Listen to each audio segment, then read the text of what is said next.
ซีนอนอยู่นี่แล้วนอนอยู่กระท่อมนี่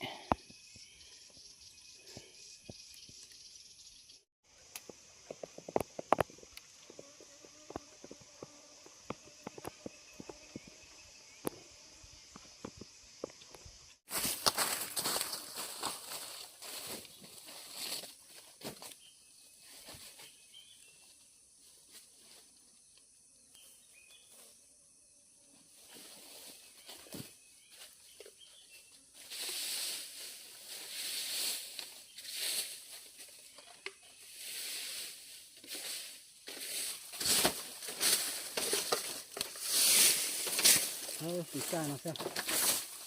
สบายแล้วดวดด้วยนี่เดี๋ยวอ้วนแล้วฮะไอ้เจ้าอย่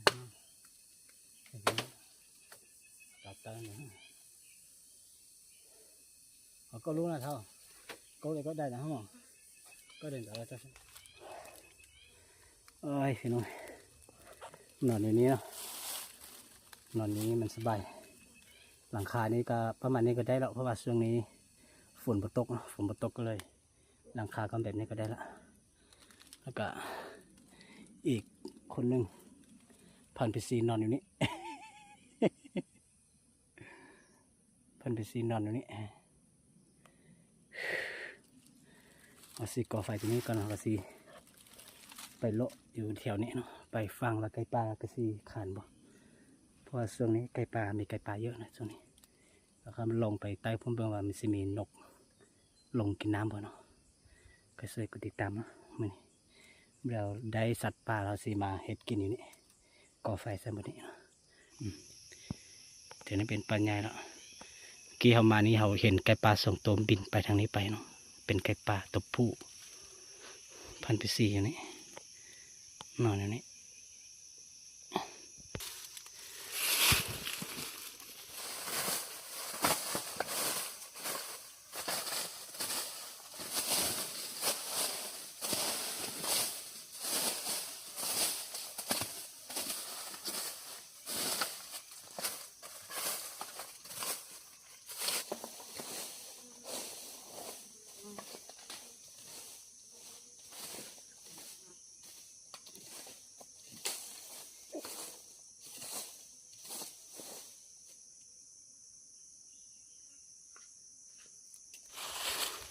เอาที่เราถ่ายไก่ปลามาได้ไก่ปลาทะเล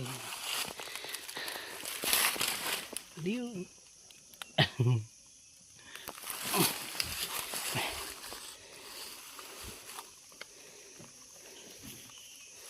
สิลงนี่ไปลงอยู่นี่ไปนะไปใต้พุ่นเบิ่งก็สิมีนกกินน้ำบ่สิไปใส่ตะไคร้มองใส่พุ่นเนาะแล้วพันธุ์ซีไปฟังนี้ไปแถวนี้มีนกเขาเขียวมาเยอะพี่น้อง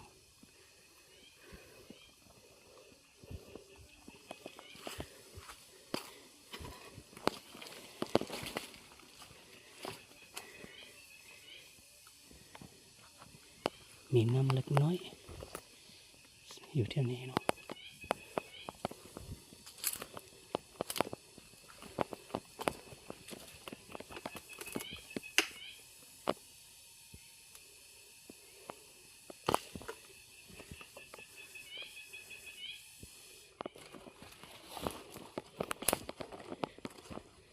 ทางนี้ก็บ่มีน้ำแล้วมีแค่น้ำน้อยเดียวตัวนี้เนาะน่าจะมีนกเขาเขียวเนาะตัวนี้กับยังซีใส่หมงใส่เนาะเบิ่งว่ามันก็สิได้เมียงโอ้ได้ค้างเขาเต็มไปหมดเลย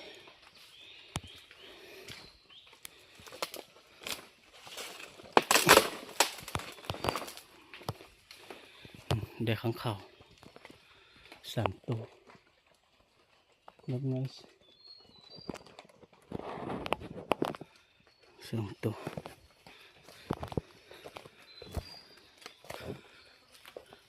ค้างเขาตัวหนึ่งนกตัวหนึ่งเนาะ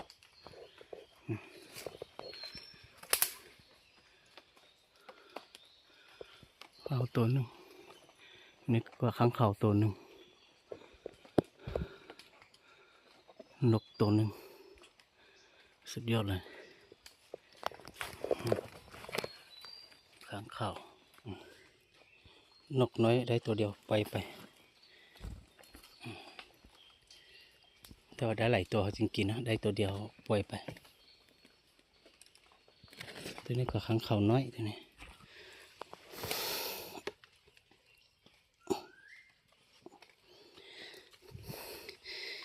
ได้สองตัวข้างเขา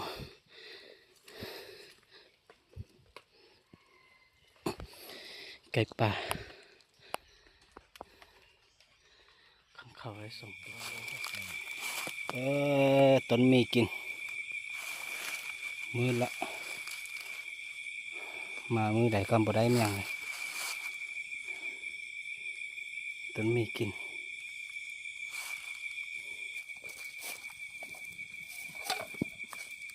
มา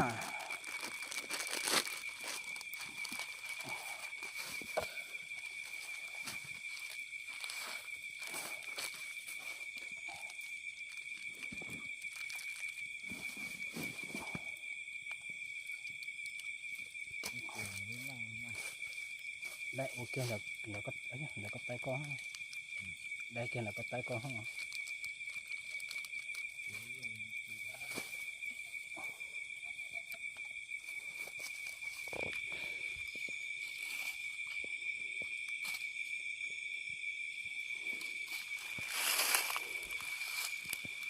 กินข้าวกันกินข้าวแล้วก็อาจจะเข้านอนแล้ว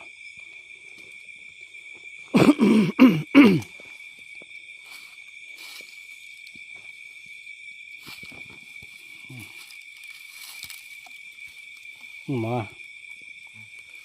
ไปมา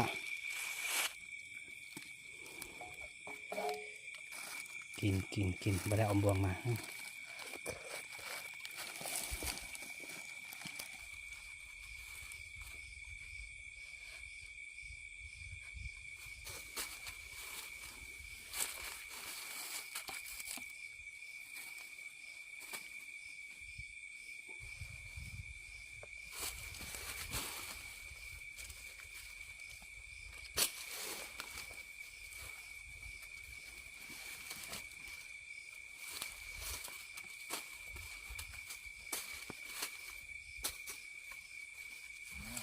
หรอได้ปุ้ยดาว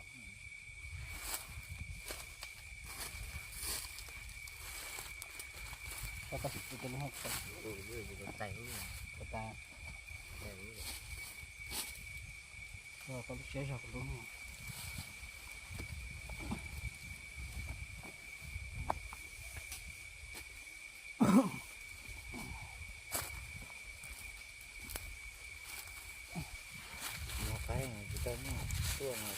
นอนนะเด้อตอนนี้เราไม่ได้นอนนี่ปลุกเตะนอนอย่างนี้นอนแล้วก็วันเช้าเราก็จะไปไล่ไก่ป่าเนื้อฝุ่นถ้าฝุ่นก็จะตกเนาะเราก็เลยซ่อมแซมหลังคาตัวนี้ใส่ใบตองตัวนี้แบบนี้เราฝุ่นจึงกำได้ฝุ่น100%แล้วน้ำจะมาตามนี้ไป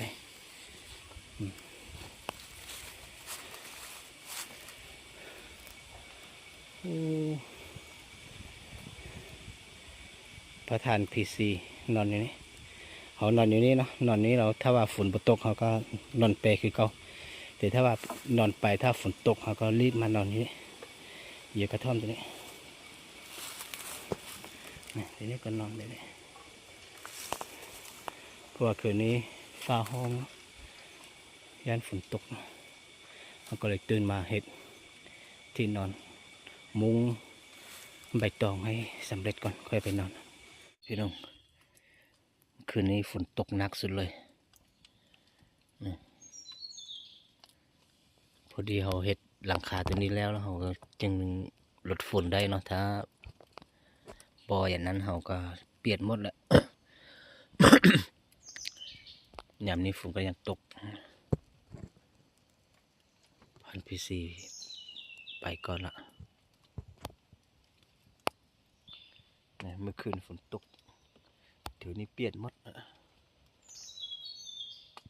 เริ่มแจ้งแล้วพี่น้องฟ้าเริ่มแจ้งแล้วนกเริ่มห้องแล้ว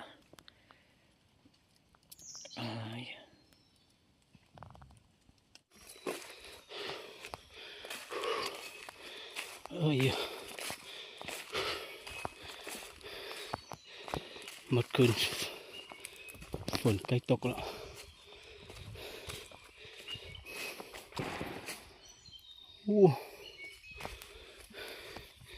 พี่ซียังบ่มาเถอะ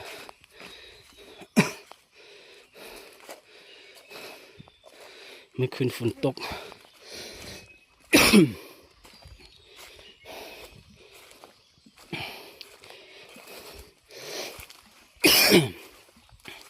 เมื่อคืนฝนตกแล้ว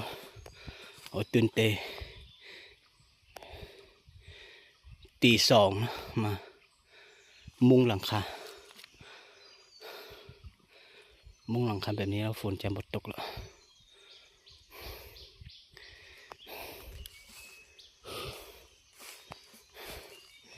นี่ห้องนอนนี้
จนเอาไว้กิน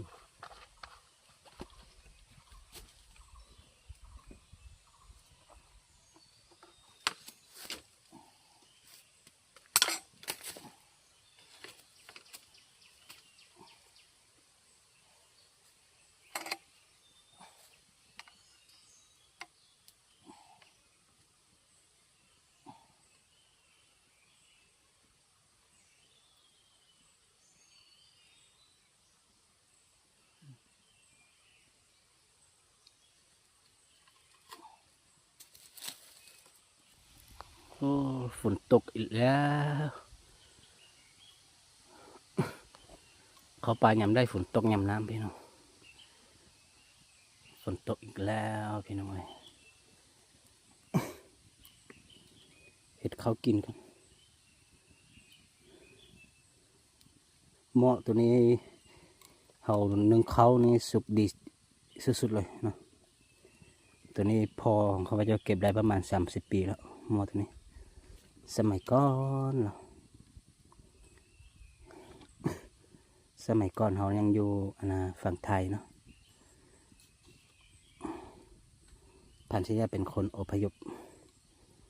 ไทยมาพันธิยาเกิดอยู่ประเทศไทย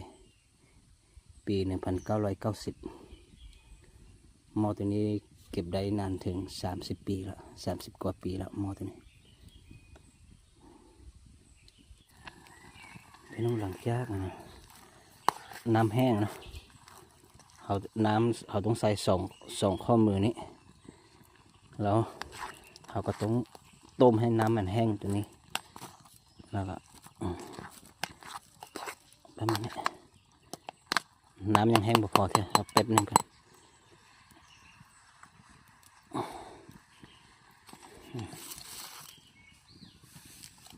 แป๊บหนึ่งน้ำแห้งพอแล้วก็เราก็ปิดฝาเลย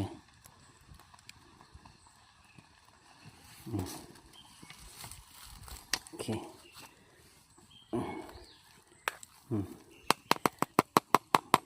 มันแห้งแบบนี้แล้วก็ปิดฝาตัวนี้ปิดขั้นตอนนี้เรามีแต่อุ่นเอา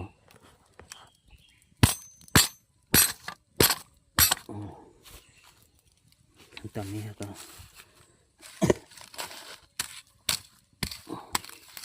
มีแต่อุ่นเอานะเราไม่ต้องอันนั้นใส่ให้มันนะมีแต่เราอุ่นเอาแบบนี้อันนี้เราก็อุ่นแบบนี้ตัวนี้15 นาทีฟักนี้15 นาทีแล้วก็สุกเลยเนาะอุ่นเข้าหรือว่าเป็นภาษาเราภาษาไทยนี่ถ้าเป็นแบบนี้ข้าพเจ้าก็ยังบ่ฮู้นะให้อุ่นเข้า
đen này ạ. Chuyện gì đó kha em chỉ để tao lời mỏกินข้าวเด้อนี่เป็นมะเผ็ดเขาสุกดีสุดๆเลยเขาเรียกเราจะยื่นเลยหมออืม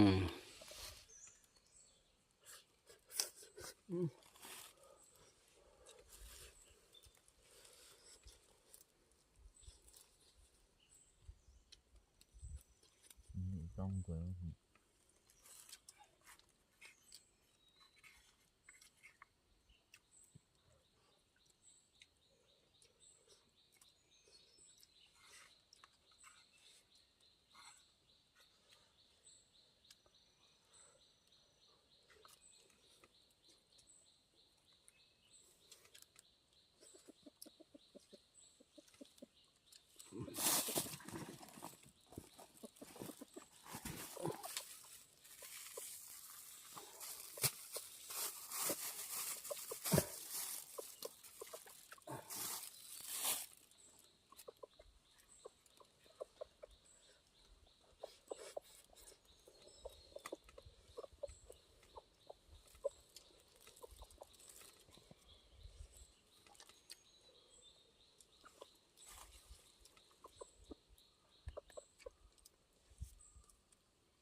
ตกแล้วเมื่อบ้าน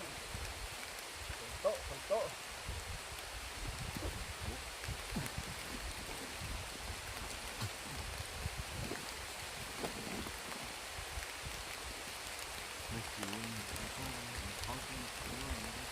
เ